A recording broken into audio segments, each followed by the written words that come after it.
Welcome back, everyone. Keyline Pie here. A lot of people have been getting absolutely dominated and seduced by Kafka on World 5 of the Simulated Universe, so I wanted to make this video showcasing that you can pretty much cheese her using any characters in the game to be able to do this one strategy. And to be able to prove that point, I end up using the free standard characters that everyone ends up getting at primarily level 40.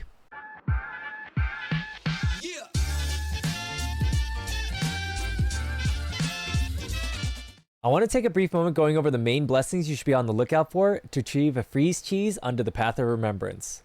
So the main one you should be looking for is the Foolie card. When attacking frozen enemies, there's a 100% base chance to inflict disassociation for 1 turn. What this ends up doing is when an enemy is unfrozen after they have this debuff on them, they'll take damage based on their max HP. If you end up finding this card pretty early on, you can end up going for this card here, Reticence, where after an enemy is attacked 6 times, they have a 120% base chance to become frozen for 1 turn. This is helpful if you bring no cryo characters on the team or a cryo character that doesn't hit very often or have a good freeze chance. Now, if you don't get this card early on and you're given these two as an option, I would recommend you choose this card here unless you have some solid damage. If you have good damage, then you can definitely pick this card to be able to keep in a freeze lock and just beat them down with your own power. Now, if you don't have good power, this card can be used where after an enemy is broken or their shield is broken, there's a 100% base chance to apply disassociation on the enemy for 1 turn. Now, bosses have pretty thick shields, so that's why this one isn't an absolute priority. It's much better to just hit a target that's frozen to be able to apply that debuff on them. Some other important cards you want to look for are the 2-star cards that deal with disassociation as well too, such as Dizziness, where increases the damage taken by enemies with disassociation by 36%, as well as the more important one of the card right over here called Melancholia, where attacking an enemy with disassociation will remove disassociation and deal damage equal to 150% of the disassociation removal damage. So what this allows you to do is apply disassociation, then remove it, then reapply it, then remove it, all while they're continually frozen to continually do maximum HP damage to them over and over again. Another card you may want to look out for is this one here. After the debuff is removed from an enemy, there's a 50% chance to freeze the enemy for 1 turn. Another thing you want to keep in mind is when you are nearing the boss room, you do want to keep some cosmic fragments so that you can level up some of these important cards. Now, you don't absolutely have to do them, but they can make your run a little bit more consistent if you do upgrade this one to freeze them every 5 turns, or you can speed up your run by picking up this one so that they take even more damage, or this one so that they take even more damage, or this one here so that they end up gaining a higher chance to get refrozen as well too. To begin this run, we end up using the Remembrance path or the Freeze path. This utilizes a lot of different cards to be able to lower their resistance, as well as increase the chance to freeze, as well as deal damage in an alternative way to your offensive stats. Here we picked a Curio for 50 Cosmic Fragments, and we chose the one that ends up giving us more advanced turn forward so that we can maybe take more turns. During this run, I'm going to be cutting out a lot of the boss battles because I do auto battle absolutely everything except for some of the harder elites as well as the Warp Trotters. And here we started off with 2 Remembrance choices, and over here we picked the middle one that increases damage taken by frozen enemies by 16%, so that when we do fight enemies before we get our ramp ups, we can help kill them a little bit easier. We didn't get a Remembrance card on our second choice, so we chose an Abundance card to try to help us stay alive a little bit better. And here on our next choice, we have Remembrance, so we just immediately picked that. To keep it easy, if you are trying to follow this type of style run that I'm doing here, I recommend any Remembrance card you see, pick it, and constantly reset your blessings to always get Remembrance cards.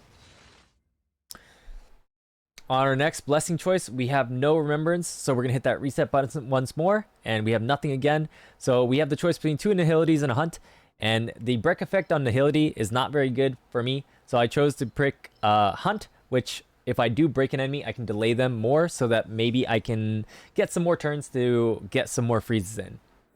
And I am going to primarily be picking Combat on this run because Combat is pretty consistent in getting Cosmic Fragments and Blessings, while Occurrences can be super random, be positive, negative, or absolutely neutral.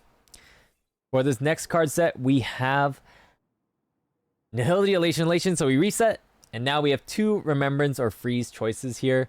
And I am going to go and pick the one that gives us a freeze chance when we hit an enemy that is low HP. We get no remembrance, so we're going to reset our blessings and nothing once again. So we don't have really follow-up other than March 7th, but you know, the left one is a 2-star and gives us a chance to get a skill point back, remember correctly, when we do a counter.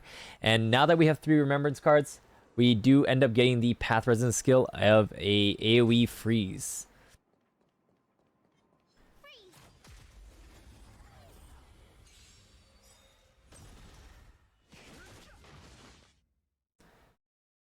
Now this next choice here, we get Remembrance 2-star on the left, and I don't even read what it is because Remembrance is amazing when all stacked on top of each other. Keep it simple for yourself and just make it fast, make your run fast, and just pick the card over and over again, the freeze cards. You can definitely choose to slow down and read some of the cards because there's only a few important cards for making your run really fast when you do choose the Remembrance path. They are going to be cards that are associated with something called disassociation. There are 3-star cards and 2-star cards. Here we got unlucky and we didn't get a freeze card, so we rerolled and we actually ended up getting 2 different choices. The left one being the big damage card, where when you hit a frozen target, it applies disassociation to him. That right card was it applies disassociation when you end up breaking an enemy. And the upgrade to our card we chose was the Ionian River card. Here we end up picking Doctor's Robe as our curio because we just wanted to make our runs a bit faster so we can spam our Path Resonance skill at the beginning of fight. What the Doctor's Robe does is it fully charges your Path Resonance skill at the beginning of every battle and increases damage by 40%. The other choice we had was getting the Eidolons up with the Space-Time Cheese, but I didn't really care for my Eidolons because I'm using all starter characters. And here I didn't want the lotto ticket to gamble and get a seal potentially. So I ended up choosing the curio that gives 1 to 2 random blessings, and it was absolutely terrible because I only got 1 blessing. Here I am interacting with the error code event, and these are super helpful. I always recommend to take error codes, especially because they show up so early on. They give you a negative effect for 3 battles or some battles, and then they turn into a super good positive effect. The curio I ended up taking ultimately gives us extra basic skill points when we do a basic attack. So instead of 1 skill point using an attack, we get 2. Here we get the option of choosing 2 different remembrance cards, and I'm always going to pick the higher rarity one. And here, that one's actually a really nice one that is a disassociation damage-based card. So what disassociation actually does is it actually deals damage based on the target's maximum HP. And so that's why you don't need to have high offensive stats to be able to kill bosses using disassociation or freeze. There, on our choice, we had Remembrance right out the bat, so we just picked that one on the right. And the damage that disassociation shows will be a lot more apparent, and I'll talk a lot more about it when we get to the boss fight. For this next card set, we have no card, so we reset, and nothing once more. So we are probably going to look up and take the extra defense, is what I'd assume. There we go. Because I wasn't too sure if Svarog or Kafka is weak to cryo at all, which I'm assuming she's not.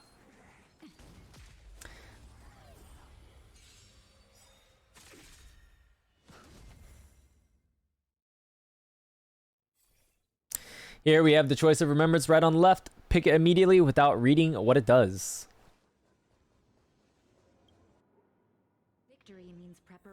Now we're at our first elite monster, who I believe is the Simon Says boss, where it prevents you from being able to do certain actions such as base attack, skill, target her, etc. So I think I do end up manually completing her. If you do try to auto that, the AI will probably get you killed, so I don't recommend you doing that. Here we pick our freeze card, which when we break an enemy shield, we apply disassociation. It's not that great, but damage is damage. I don't remember what curio we picked, but it probably was absolutely useless. Here you may want to buy a curio if you can, because you might have the opportunity to get Fortune Glue, which guarantees you a 3-star blessing after your next fight. This can definitely save a run if you don't get some of the disassociation cards on your elite battles.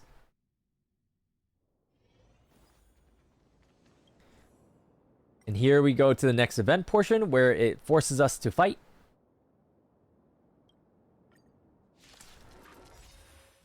In which it's a crappy 2-wave boss, or 2-wave regular monster fight. Next part here, we have no freeze cards, so we're gonna re-roll, and we have two choices, left and right. The effective hit rate makes it so that we have a higher chance to be able to freeze, so we end up taking that one, because we want to be able to freeze Kafka over and over. And on our next one, we have our Remembrance card right in the middle, so we pick that. And we don't want to do encounter, because encounters can often have either lethal enemies or just the rule set where you have to finish it within 4 turns to get the good rewards. So we end up choosing Occurrence, which was good because we end up fighting Warp Trotters here. I actually overestimate my damage here, so I tried killing that middle Warp Trotter, but my damage was absolutely really bad. So I messed up, but it's okay. Because if you do mess up in a run, you always have your trusty force close of your game, whether you're on PC or phone. You'll see here that middle Warp Trotter ended up running away because I was unable to freeze it either. And this Warp Trotter also gets really scared and ends up getting ready to run too. So because of that, I end up closing my game and opening it right back up and getting right back into the battle. If you're not familiar with the reset trick, I did talk about it in my basic simulated universe video, but all it does is lets you start the battle or come back into the game right before you started the battle. This allows you to change your characters, change your equipment, or whatever you need to do to be able to do it, or just try another time. And you'll see here I ended up killing 2 of the Warp Trotters because I ended up ignoring that middle one. We did get a 3-star destruction on the right side, but you know, we got to stick to the freeze plan. So we picked that 1 star on the far left, and then we picked this one here in the middle. This one's actually really good too. If you end up reading what that card did, it actually allows you to be able to have a chance to refreeze an enemy when disassociation ends at a 50% chance.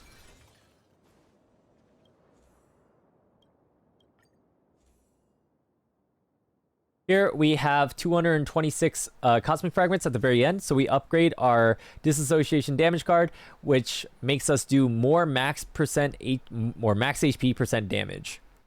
Now we're looking at to upgrade another card. I don't really want to upgrade the break card, so I end up upgrading the card to refreeze because I'm not too confident if I have enough damage and hits for Kafka, so I would like her to be frozen as long as possible.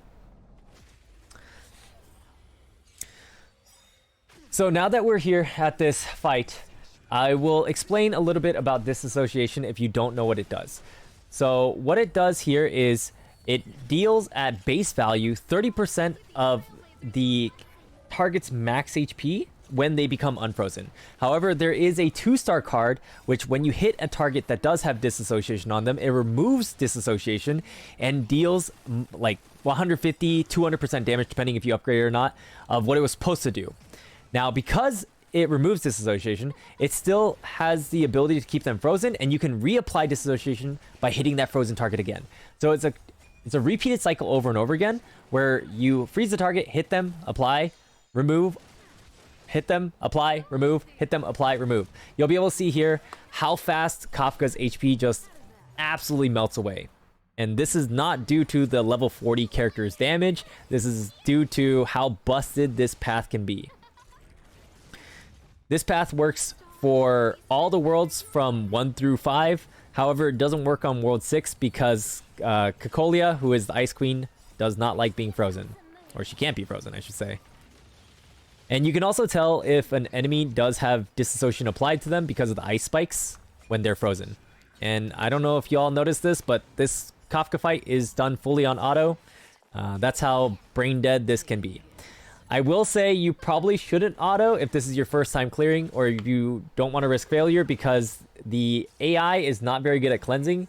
The reason why I brought Natasha and March 7th here is because both of them have a trace that you can unlock that allows you to cleanse with their skill. So March 7th shielding a target cleanses, and Natasha healing a target cleanses as well too.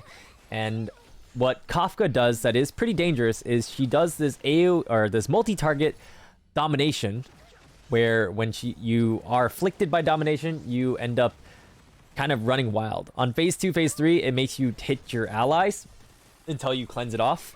How you actually end up cleansing it before you are dominated is your character above your character's icon. It will have a crosshair as well as a heart on it, and that's how you know who needs to be cleansed.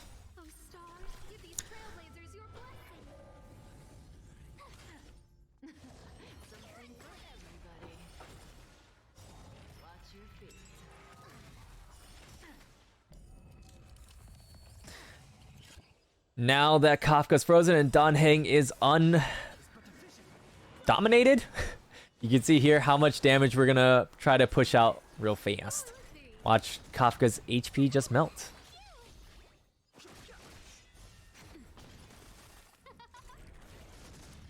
Oh, I guess on this run we don't have the card that removes disassociation, which makes sense. I guess the only cards we have is disassociation as well as the refreeze. If I did have both those cards, it would be a really quick one, but regardless, this run's still pretty quick. We're only really getting a lot of damage when she does unfreeze herself due to her turn coming up.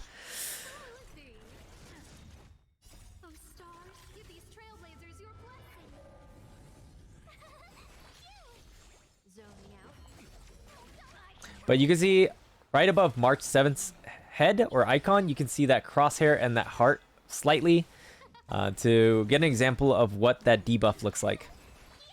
And if you can see on the action turn bar, that little spider looking thing, if it reaches that action before you cleanse that crosshair, you will get dominated.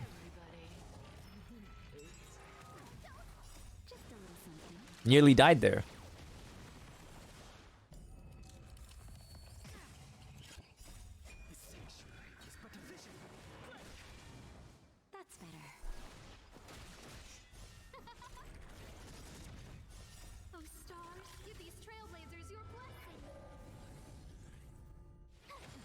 The alternative to running the Remembrance path for a Kafka fight is the Abundance path, which a lot of people do like because the Path Resonance skill, when upgraded, does have a cleanse, as well as an auto heal feature to auto cleanse over and over again. That path also makes you very tanky, and that is the path that I recommend to people if they have trouble with World 6, if they can't complete it with the Hunt path. I personally always recommend Remembrance for people that are having trouble with World 5, just because it is pretty fast compared to Abundance that can take a bit of time. But there you go. A full auto run except for that Simon Says Elite boss as well as the Warp Trotters. Done fairly quickly. And here I'm going to be very briefly showing you the characters. You can see Heng, Asta, Natasha are level 40. March 7th is level 49, but I made sure to nerf her gear to make up for that. You can see everybody here has level 40 4-star light cones that you can get for free. And everybody has 3 traces. And now for the relics, you'll see March 7th has +0 3-star relics and no accessories to help make up for her level 49 status. And we have Natasha at +6 4-stars. We have Asta at +6 4-stars, and then Heng is actually on leveled up gear because he is a DPS. I definitely recommend you invest into your DPS's gear and just lightly invest into your support's gear unless they're really dying. That's going to be all for this video. Hopefully you had fun and you enjoyed the video. Make sure you leave a like, comment down below how you ended up beating Kafka, as well as make sure you join our Discord to be part of our community. Follow me on Twitch to come watch me play Honkai Star Rail live and ask me questions, maybe get some help. And I'll see you all next time. Peace.